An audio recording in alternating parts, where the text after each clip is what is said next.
All right. Thank you so much. Welcome to another episode of the Love, Hope, Lyme podcast. My name is Fred Diamond. I'm the author of Love, Hope, Lyme, What Family Members, Partners, and Friends who love a chronic Lyme survivor need to know. And of course, I'm now the host of the Love, Hope, Lyme podcast. We broadcast every other week, typically every 2 weeks. I talk to medical practitioners. I talk to advocates like Jessica Devine today. I talk to people who were very helpful to me to get the book published.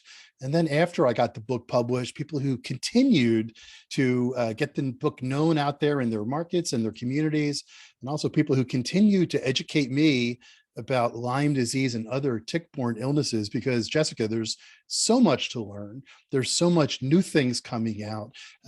There's so many different angles to the disease, not just from a medical perspective, but also from a social perspective and from many other ways. Also, now from a legal perspective, there've been a couple of announcements recently where some people have won very large settlements because they were misdiagnosed. Again, on the podcast, I've invited them to share their insights into how you can support those you love. And if you're a chronic Lyme survivor, the podcast will help you understand how you can let your family and friends support you, how you needed to be supported. Again, the book is available on Amazon. And Jessica, as you know, the e-version I make available complimentary, free to Lyme disease survivors. And you've been so fabulous in helping spread the word about the book. We've given away dozens of copies of the book on the various sites that you support in the Facebook groups. I'm excited today. My guest is Jessica Devine. She's a Lyme disease advocate, and she leads the Rise Above Facebook groups. And how many Facebook groups do you manage now, Jessica? I believe I think it's 11. Wow. And I just want to acknowledge you. So I reached out to you when the book was about to become published back in the summer of 2022, and you were very kind and you invited me to join your groups. And I said, I don't really want to because I don't have Lyme and I don't want to seem like a voyeur, but you were very supportive in the book being part of the community now and your vision for how it was going to help. And I'll be honest with you, I've met so many great people on your groups, and I've made so many good friends. And one of the amazing things about the Facebook groups, and I talk about this in the book, people were looking for advice on how to take care of the various ailments that they had. And should I try this particular drug? How does this herbal work? What's a procedure? Is this real? Someone's out there advocating something, and you do yeoman's work to support everybody who comes on to the Facebook groups. And you do it, I want to say right now, just to lead up to the questions, you do it with such empathy, kindness, and caring. Thank Is that you. I do. I feel very, yes. Okay. I feel deeply for them because I am them. Yeah. So I get it being in that place. So I always think that everyone deserves to be met with kindness and understanding, even if they're in a panic, that's all they need. And I don't tolerate even anything that's not kind in the groups because I think there's no space for it. No, I agree with you 1,000%. As a matter of fact, it's a very, very challenging disease. And you and I have had conversations about this. It affects all parts of your body. There's anxiety when what you're working isn't really helping to solve the problem. So unfortunately, some people get a little bit desperate, but you do a fantastic job with ensuring that they're taken care of and with a lot of love. Hey, I just want to remind people too that we transcribe every episode. You can find all of the back episodes at freddiamond.com and just click on the Love, Hope, Lyme button. So Jessica, how'd you first get started with this? Before we get into the questions about how to support your partners, why did you make the decision to devote so much of your time and energy to run these groups and to support so many people? Well, obviously I went through, when I was super, super sick, I was very, very alone. And I had to dig in deep to understand this disease because nobody understood it. And I ended up being asked to come on some television interviews on local news at that time. I've done bigger news interviews since, but I started getting the television stations, people started reaching out to try to somehow contact me. And I just got flooded with either phone calls. I brought people to my house to try to help them, even though I was sick. And I realized, wow, people are lost. And then I started joining Facebook groups, and then I realized sometimes they were making it worse for me. It was making me scared. I was seeing things that I didn't want to see. Over time, I realized that I had passion for it. Like, as I was treating, I lost a lot of who I was, my identity, my purpose in life, because this is not who I was before I got sick. And I think the more I did it and the more I felt like maybe I made a difference, even for a few people, or I helped guide them what I found out that they were still lost in, that it made me wake up every morning and feel like this was my distraction. This was my distraction to survive this and to believe I could heal, because these people, some of these people want to give up, and I was not going to give up, but I understand it. I've been in that place. And over time, I realized that's it. I'm sick of groups where maybe the admins let people be mean to someone, or they give bad information that could really mislead someone in their healing. And I just wanted kindness and compassion, and I wanted it to be filled with loving people. And so I started the group and decided I'm going to be my own support group, and I'm going to make sure it's filled with everything people need: support, love. And I'm not going to allow the other stuff that always was had a negative effect on me. So that's kind of where, and I just keep doing stuff. I make YouTube videos. I do different. Now I have a website, which I'm so excited about. But that's where I have a passion in helping people finding how to find proper treatment and symptom relief. Yeah, no, that's great. And as you know, Dr. Richard Horowitz actually wrote the foreword to my book. And the last line that he had, for people who are listening who don't know, he's probably the foremost Lyme doctor in the world. He's written "How Can I Get Better?" and he's was very kind to be the first guest on our podcast. But he wrote the foreword to my book, and he talked about the love angle and the hope angle with proper medical treatment. So, you know, this is a disease, and people are looking to be treated, and it's not an easy disease to treat, especially it can affect various parts of your body. Not everybody gets affected the same way, it seems. So I just want to acknowledge how you do that with care, love, and empathy. So, you know, again, the book Love, Hope, Lyme, it's focused on helping family members understand what their loved one is going through. So what are 3 things, Jessica Devine, that family members, partners, and friends who need to know about what their loved one is going through? They're scared. I've never been more scared in my life than this. And I think I can speak for the community. These symptoms are like nothing we could describe. It is scary. It's frightening. Although the disease can cause anxiety, I'm telling you, the symptoms themselves are terrifying at times. They're angry. I had so much anger. So if your loved one displays a lot of anger, and sometimes it's even aimed at you, please know that I know now, because I'm not in the thick of it, but that anger is not it. They're just scared. They're scared that they can't get help from the medical community. They're angry that it costs so much and that insurance isn't helping them cover it. They're angry that they're not as capable as they used to be. So there's a lot of anger, and you have to have some compassion towards that. And they're lonely. It's lonely, even if you have a wonderful family, that nobody understands actually how it feels to be in your body. So I would say those are the 3 things: scared, angry, lonely.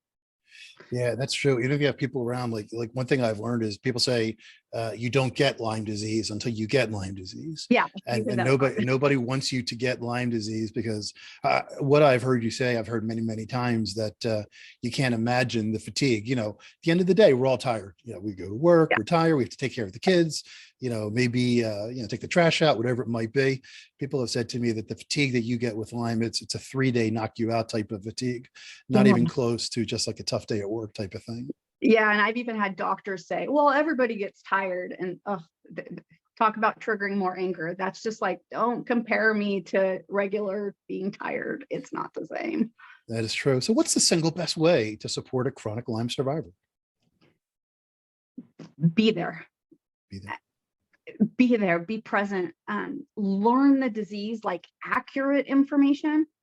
Like, that's something that's driven me crazy is that there's a lot of false information online, but there's a lot of good sources for accurate information. So I would say, as a loved one, learn the disease, learn the co-infections, learn the details, learn what the symptoms are, learn the treatments, maybe the solutions for when those, because they need help. They need help. And sometimes when my symptoms were so severe and they would hit, sometimes I would be like, oh, what's the remedy? Like, if I could just have someone know. And, I even had my little boy at the time. I taught my daughter as well what to bring me if they saw this, if they saw me start to have a seizure, if they saw me start to shake uncontrollably and I couldn't talk. I literally had to educate my kids because my husband had to still make a living. So if you know how to help them when their symptoms are severe, that's a big deal, because it's a lot of pressure for a patient, for us to know everything. It's so heavy to carry that. But I would say the biggest one, other than obviously be there, it's attend their appointments.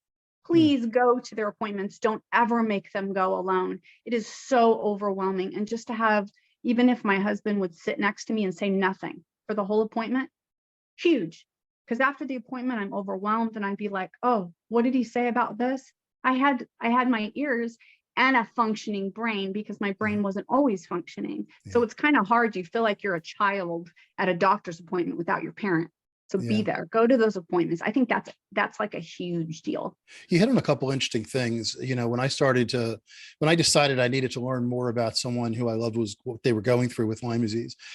I didn't even know that there were co-infections. And the co-infections you talk about, the average tick can transmit upwards of 2 dozen to 3 dozen what we call co-infections, which are independent, separate disease. And I'll see people on your Facebook groups. Someone will say, I have this symptom, and then somebody will reply, it's Bartonella. Right. Yeah. And then someone else would reply, it's babesiosis, whatever else it might be.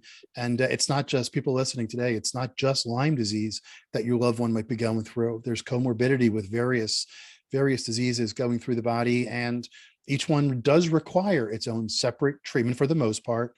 And need something. I got a quick question for you. You mentioned that fact that people will post things that may not necessarily be what's what I'm looking for, universally accepted. How do you decide, will you take something down if someone says you should treat Lyme with maybe using a fecal matter or something along those lines, or something from the body that we may be exhausting? There is a burden as an admin running these groups to make sure that because there is some crazy suggestions, and there is sometimes people put something up and it may be a brand new treatment, right? It's a brand new treatment and someone had a great thing. We will not let it go up, because people are vulnerable and desperate. And if I would have got on there 10 years ago, I would have signed up and got it, because you're desperate.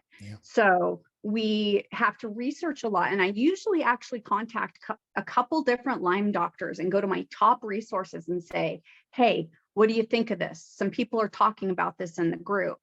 And then I get I'm not giving my I don't have a medical opinion. I'm just a patient, but I will get it from the people I trust. One's my Lyme doctor, and I have another Lyme consultant person I can talk to here.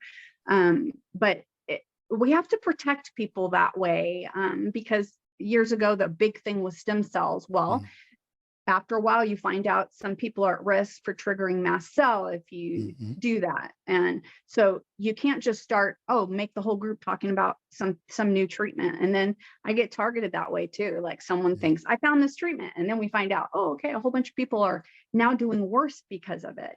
So they may be mad at me that I didn't let it go all over the pages, but at least I didn't hold the responsibility of hurting people. I will present the information that's respected by Lyme doctors, that's on ILADS, that, that kind of stuff. Yeah. If they don't know about it, then I'm definitely don't want to promote it until I know. But I'm very open-minded. I'm open-minded about everything, because they're going to find a cure. Yeah, you raise a great point. Is that, people are searching, and, they're struggling, and they're hoping for for things. One of the challenges with managing a disease is, the analogy we use: if you break your ankle, every orthopedic surgeon on the planet is going to take an x-ray. They're going to say, there's a break, let's put you in a cast. You're in a cast for 6 weeks, then you watch TV for 2 weeks, and you get in your crutches. But because the bacteria can get into every part of the body, every person is different as well. There's so many genetic factors and geographic factors and Yes. trauma that you've had to challenge yourself with. I got a question for you. What is the hardest challenge in supporting someone?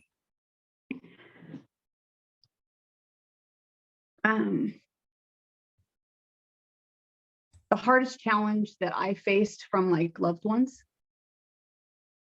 Yeah. I would say my guilt. Mm. I carried a lot of guilt, and I know that is something I hear all the time. Yeah. Because I wasn't capable as I used to be. You see someone carrying the burden, the weight of your responsibilities because you just can't do it. Yeah. I mean, there was time I couldn't get out of bed. There was days I wouldn't see my children. Yeah. I needed help bathing. Like that, you feel guilty because you're a grown up. You know what I mean? You fought hard to be who you are and to lean so much on people. I carry a lot of guilt, and you carry guilt, and parents too. That's a whole nother layer of guilt. I was a parent. My boy was 4. My daughter was 10, maybe 10. So then I felt like less of a parent, so there's a lot of guilt. I felt so bad for how hard I made my husband's life. And I felt so guilty. I mean, there was layer and layer of guilt watching my parents, who deserved to be in good years of their life. Now they're watching their daughter just suffer and not be able to get help. So that was, I'd say, guilt. Yeah, that's a great one. Actually, when I just decided, again, it was spring of 2021 when I realized I needed to just become more knowledgeable on what a particular person was going through. I went to Google and typed in partner Lyme disease. And, it's funny, when you Google something, 10 million pages come up, 2 pages came up, and it was from 2 articles from 2014 to 2016. And they were all about guilt. I feel guilty that I'm not a better mother. I'm not a better friend. I'm not a better spouse. I'm not a better sister. I'm not a better employee. And when all you can think about is the disease and overcoming the disease, and you have all these entities that depend upon you, you could easily see where that comes from. I cover that in the book in a chapter because I'm sorry you had to say it, but it's something that I've heard many, many times from people who are struggling. So thank you for admitting that. Again, we're talking today with Jessica Devine. You could read the complete transcription of all the all the Love Hope Lyme podcast. Go to freddiamond.com and click on the big button that says Love Hope Lyme. Jessica, what shouldn't family members, partners, and friends be doing? Don't push them. This is not something you can push through. Sometimes I felt pushed. Eventually I stopped feeling that way. Don't remind them what they're not doing, or, you know what I mean? Like, oh, I guess I'm doing the dishes again, or I guess I got to do the laundry. Like, trust me, they carry that weight heavy enough. So don't remind them of that. Don't leave them out. And, if you're going to make plans, and I know they can't attend many things, if you can accommodate for that, maybe make a very low key gathering where you play one of those games where you can just pass the cards around. You don't even have to get up or sit at a table, and don't avoid them. I know I know this too, because I'm a caregiver of a Lyme patient as well. So I understand this on a couple different levels, is don't avoid them. Because I know it's uncomfortable to watch someone you love suffer, because it's hard to watch, and it's hard to be helpless, to not be able to fix it. But don't avoid them, because it's a disservice to them if you avoid them, even though it hurts you. Like, that's a big deal. No, that's a great point. And actually, for a lot of the men who are listening as the spouses, if you're in business or you run a business, there's action steps. Okay, how are we going to double the size of the business? Okay, here's the 10 action steps we're going to do. And by the end of Q1, we will have reached our goal or not. Lyme disease doesn't work that way. A prescriptive approach to whatever it might be isn't going to work that way. And, hopefully you'll get into various states of remission. Some people believe that they're actually cured, and that's where you want to go to so that you can continue to enjoy life and the loved ones that you have around you. Speaking of the loved ones, what should family members, partners, and friends expect as this journey continues? It can be a long journey. Mm. Like, there is people that heal faster than others, and there is tons of hope. But it's going to be long, and it's going to be complicated. Things are going to come up in their treatments. So I would say to not expect your family member in 6 months, they're going to be back to the person that they were. It's going to take some time. They are in there. And that is what I used to tell my husband, I'm in here. Mm. He knew I was. Maybe also know that I think I've never been more insecure since I got sick.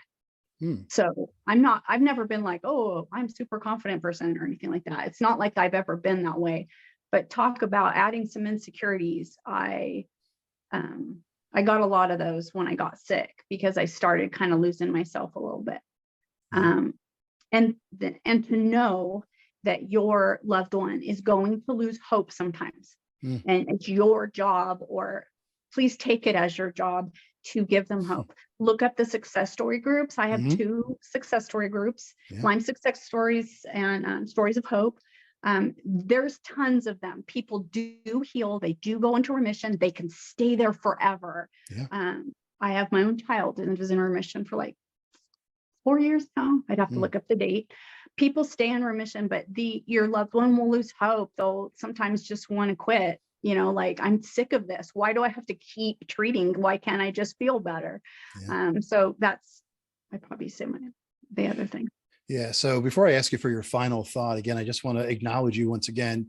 I discovered you when I was ready to publish the book. I reached out to various Facebook groups. As a matter of fact, when I first decided to learn more about Lyme disease, I jumped up on various Facebook groups and got all my questions answered. And then I kind of dropped off. Again, I don't have Lyme disease and I don't want to be a voyeur. And then when the book was getting ready for publication, I reached out to people like you who manage groups. And I just want to acknowledge you for, you have to know this, if not tens of thousands, at least thousands of people who you just help get through the day.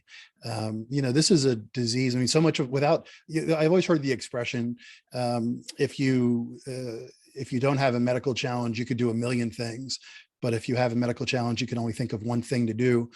I've heard that expression many, many times. It really didn't hit me hard until I decided to, learn more about what someone was going through in order to write the book. And I followed, your group, and you were very kind right away. You said, join the group. You're writing something that's going to help us. And I followed the people, what they ask for, how you interface with them, how you support them with finding doctors and connecting them to the right places. And like you just mentioned as well, having a couple of groups where it's just about success stories and, ensuring that you keep it clean. And it seems like you're doing it 7/24. I mean, every time I jump up on Facebook, I always see the green dot, next to your name. So I want you to make sure you take rest and make sure that you, I know that's one of my big, is I have a hard time walking away because I'm always like afraid like that one person might be on there and maybe I can change their day a little bit. I think that's why I got so excited when I found you and your book. I mean, I feel like it's been one of my most passionate topics from the beginning. I'm sure you may have watched it's my most watched YouTube video. It's to the loved ones of Lyme patients. It is a heartbreaking topic for me. I can't even watch my own YouTube video. And obviously I cry during it and I was like going to retake it. My husband's like, just let it go. But I know you're saying thank you to me, but thank you for finally writing a book and we needed this. I needed this like years ago. So I'm just really glad you wrote it. I appreciate that. Once again, Jessica Devine, thanks for all the great stuff that you do, the great work you do for so many people and will continue to do. Any final thoughts or a last tip that you want to recommend? You've given us so many wonderful and beautiful ideas. Anything you want to end the show with? I do. I wrote it down because I was like, this is the stuff I want to make sure I don't forget. I want to say that I'm saying this directly to the loved ones. They need a partner in healing. Like, I would say, to learn accurate information, understand the symptoms and the treatment so you can help them. That's my big one, is watch my YouTube videos, especially the loved ones, because I make very basic videos. So if you're new at this, supporting your loved ones, or you're not, and you're just now starting to maybe step up and you really want to be there for them, watch my YouTube videos. They're really easy to watch and they give you tons of basic information. They're not hard to understand. Go to riseabovelyme.com. That's my website. I put tons of basics there. So it's a great start. It's easy to understand. I made it simple.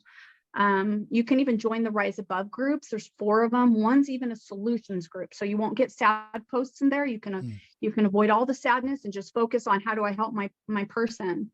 And remind your person that they will heal. Keep giving them hope. Keep reminding them. That is super important. And I also want to say, I'm sorry. I'm so sorry that people like you face having to watch someone you love so much. And I know it's a lot to deal with, but we need you. We need your love. We need your constant reminder that we're worth fighting for. Yeah.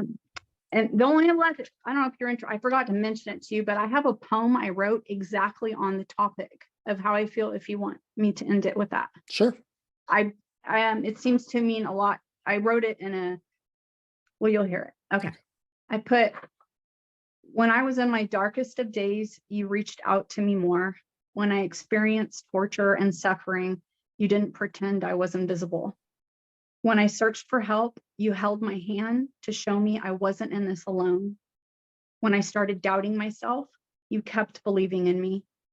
When I screamed and showed anger, you opened your arms to me and let me feel it. When I searched for solutions, you searched with me. When I cried and grieved the life I lost, you wiped both of our tears. When I asked, why did friends distance themselves? You saved their loss. When I asked, why me? You said you wished it was you instead. Loving someone through difficult times isn't always convenient. You can't expect grace and perfection from someone facing unimaginable circumstances. When you love someone, you stay because your love for them is real. You support them by walking beside them. Jessica, that's beautiful. Once again, I want to thank Jessica Devine for being on today's Love, Hope, Lyme podcast. My name is Fred Diamond.